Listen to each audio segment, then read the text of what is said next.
Have you ever felt like the more you try to be good, the more the world pushes back? Like the moments you show compassion, someone sees it as weakness. Or when you go out of your way to help, someone quietly takes advantage? Or when you forgive, and they simply hurt you again? There's a quiet tragedy in being good in a world that often mistakes kindness for weakness. And if you've ever found yourself wondering whether it's worth it, if holding on to your goodness is even possible when so many people twist it, misuse it, or walk all over it, then you're not alone. This video is for the good-hearted who are tired. Tired of being misunderstood. Tired of being taken for granted. Tired of living in a reality where it seems like the loudest, the coldest, and the most ruthless rise to the top, while the kind, the loyal, the sincere are left behind. But what if the problem isn't your kindness? What if the problem is that no one ever taught you how to protect it? Enter Niccolo Machiavelli, often painted as the cold, calculating father of manipulation. Machiavelli is one of the most misunderstood thinkers in history. He didn't write to promote cruelty. He wrote to describe how the world really works.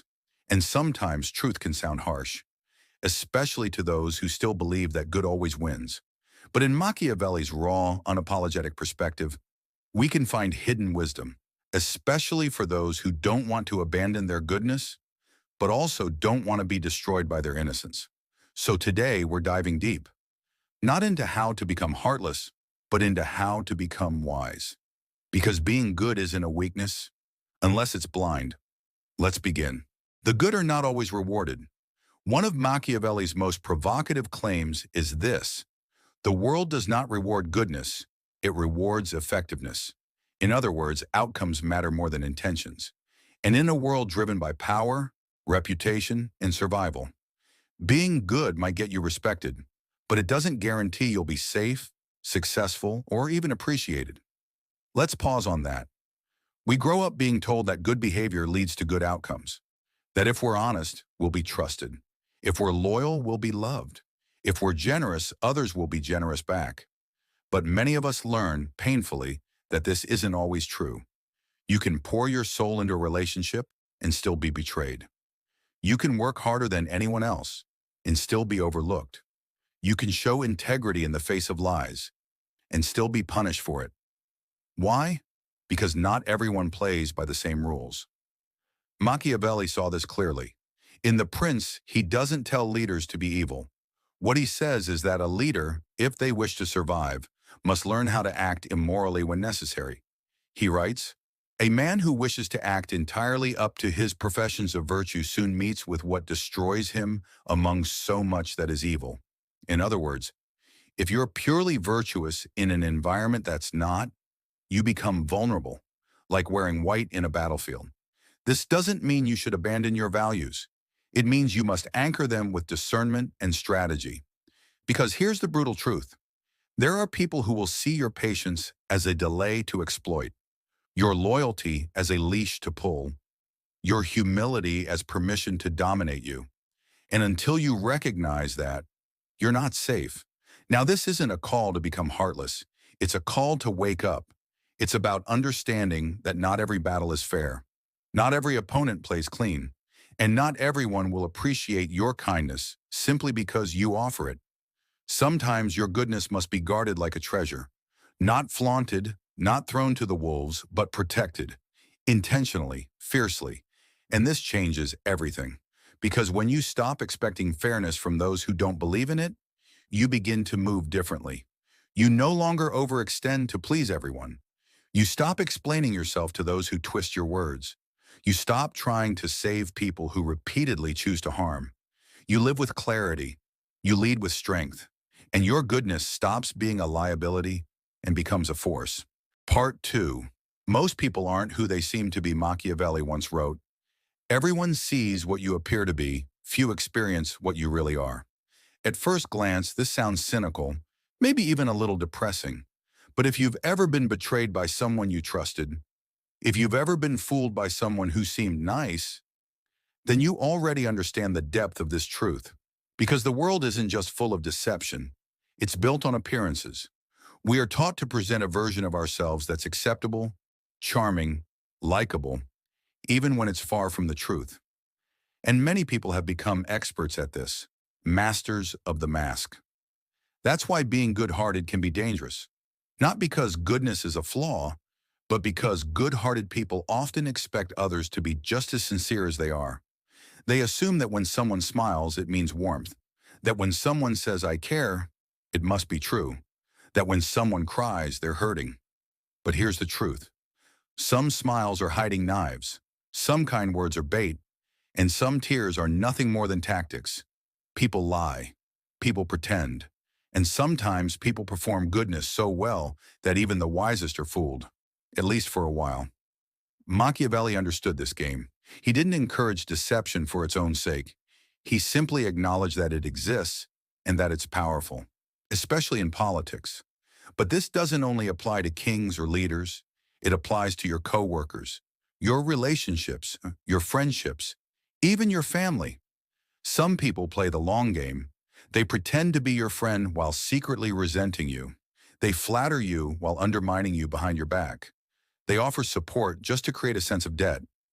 And the truly dangerous ones? They don't rush. They wait. They blend in. And when you're most vulnerable, emotionally, financially, socially, that's when they strike. So what can you do?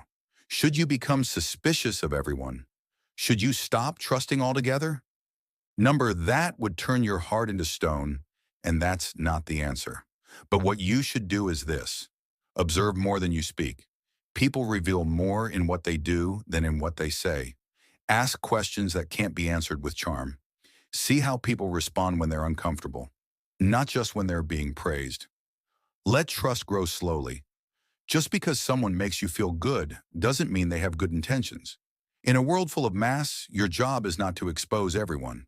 It's to protect your own soul by developing a sharper vision. Because once you stop projecting your honesty onto others, once you stop assuming everyone is just like you, a whole new kind of strength begins to grow inside you. Clarity. And with clarity comes power. Part 3, you must learn to defend yourself. It's one of the most painful lessons the good-hearted ever have to learn. Kindness without boundaries is not kindness, it's self-destruction.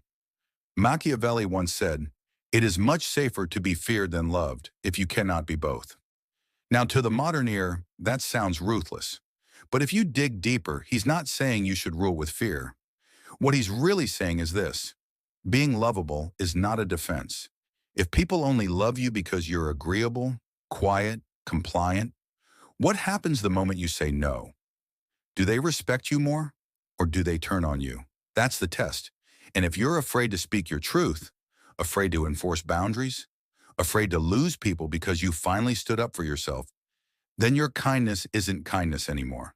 It's a trap. You see, some people love that you're nice only because it makes you easier to control. They know you'll stay quiet when they overstep. They know you'll forgive before they've even apologized. They know you won't fight back no matter how many times they hurt you. And slowly, without realizing it, you become the one who absorbs everything. The disrespect, the manipulation, the emotional weight of everyone else's chaos. You smile through it. You minimize your pain. You convince yourself that patience is strength. But patience without protection is a slow form of self-betrayal. Machiavelli wasn't telling people to become tyrants. He was saying, if you don't command respect, you will be exploited. That doesn't mean becoming aggressive or cruel. It means becoming anchored in your worth. Here's what that looks like.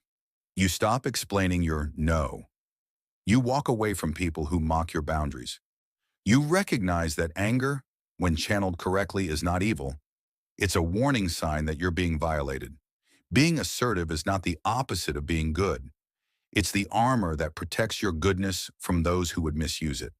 And if you were never taught to defend yourself, if you grew up believing that standing up for yourself makes you selfish or rude, then reclaiming your power might feel like rebellion. But it's not. It's healing. Because when you start standing up for yourself, something incredible happens. You stop attracting those who want to take. You start attracting those who respect your strength. And that's when your kindness finally becomes pure. Because it's no longer a survival strategy. It's a conscious gift you offer, not something others can steal. Part 4. If you want to make a difference, you'll need strategy. The good-hearted often carry a deep desire to heal, to protect, to serve. They want to fix what's broken, help who's hurting, love what's been abandoned, and that's beautiful. But here's the hard truth. Pure intentions don't guarantee real impact. Machiavelli understood that the world is not moved by goodness alone. It is moved by power, structure, and foresight. He wasn't mocking morality, he was warning those who cling to it blindly. If you want to change anything in this world, you must learn how the game is played. Let's put it this way. Imagine a surgeon with a kind heart but no training, or a pilot with noble intentions but no flight plan, or a leader who means well but has no strategy. What happens? Disaster.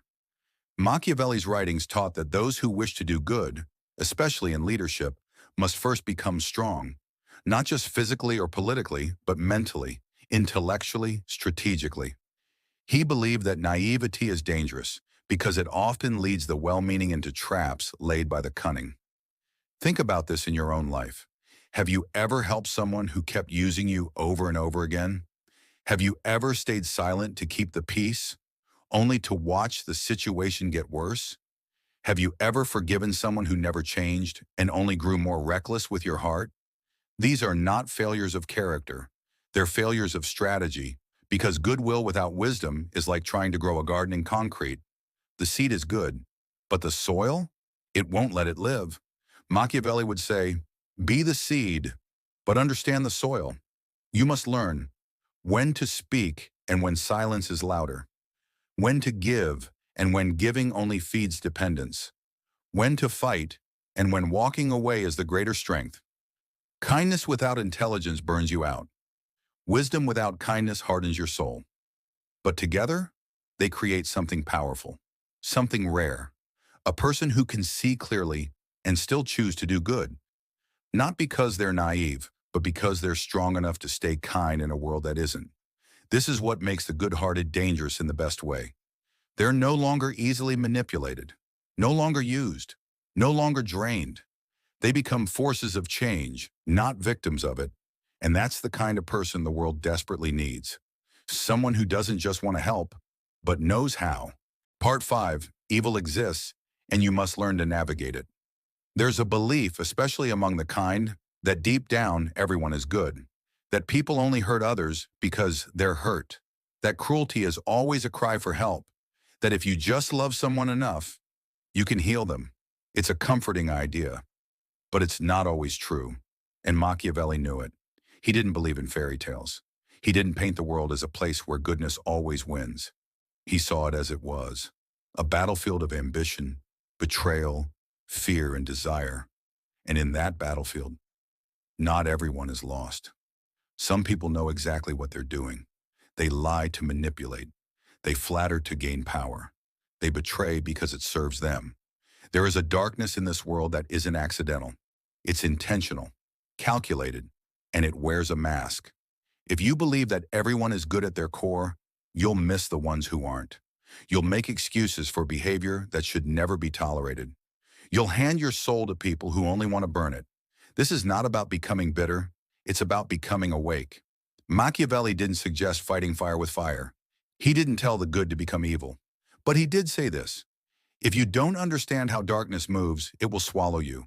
You have to learn that not every apology is sincere, that some people only act right when you're watching. That charm can be a weapon, that love can be used to control.